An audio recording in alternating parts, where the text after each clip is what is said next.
మరో 5 S-400ను 2,38,000 ఆయుధాల కొనుగోలుకు రక్షణ శాఖ ఆమోదం. భారత సైనిక దళాల బలాన్ని మరింత పెంచుతూ రక్షణ శాఖ కీలక నిర్ణయాన్ని తీసుకుంది. రష్యా నుంచి 5 S-400 గగనతల రక్షణ వ్యవస్థలను సమకూర్చుకోవడానికి పచ్చ జెండా ఊపింది. 60 మధ్య శ్రేణి రవాణా విమానాల కొనుగోలుకు సమ్మతించింది. రక్షణ మంత్రి రాజ్నాథ్ సింగ్ అధ్యక్షతన శుక్రవారం సమావేశమైన రక్షణ కొనుగోలు మండలి 2,38,000 కోట్ల వ్యయంతో పలు ఆయుధ వ్యవస్థల సమీకరణకు మీటింగ్ ఆమోదం తెలిపింది.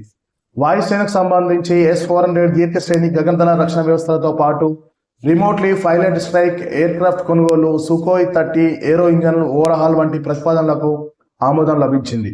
సోవియట్ కాలం నాటి AN-32 AL-76 ఎయిర్ క్రాఫ్ట్ల స్థానంలో మధ్య శ్రేణి రవాణా విభాగం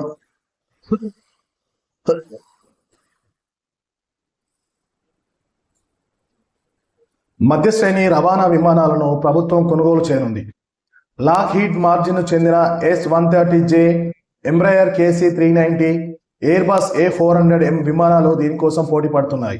ఆపరేషన్ సింధూర్లో పాకిస్తాన్పై భారత్ పైచేయి సాధించడంలో S-400 గగనతల రక్షణ వ్యవస్థలు కీలక పాత్ర పోషించిన సంగతి తెలిసిందే. భారత సైన్యం కోసం ధనుష్ శతఘ్నుల కొనుగోలుకు DAC సమ్మతి తెలిపింది. ఎయిర్ డిఫెన్స్ ట్రాక్ వ్యవస్థ, ట్యాంక్లపై ఉండే పటిష్ట కవచాల చొచ్చుకెళ్లగల మందుగుండు runway independent aerial survey line system కొనుగోలుకు పచ్చ జెండా ఊపింది.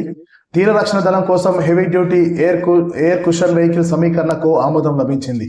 తీర ప్రాంతాల్లో గస్తీ సహాయచర్యలకు ఇవి ఉపయోగపడతాయి. 2025-26లో 6,73,000 కోట్ల విలువైన ఆయుధాల కొనుగోలుకు DAC ఆమోదం తెలిపింది. తాజాగా 2,38,000 కోట్ల విలువైన సాధన సంపత్తి కొనుగోలుకు సంబంధించిన కాంట్రాక్టుపై సంతకాలు జరిగాయి. ఒక ఆర్థిక సంవత్సరంలో ఈ స్థాయిలో సమీకరణలకు ఆమోదం తెలపడం, కాంట్రాక్టుపై సందడి జరగడం ఇదే తొలిసారిగా రక్షణ రంగ నిపుణులు చెబుతున్నారు.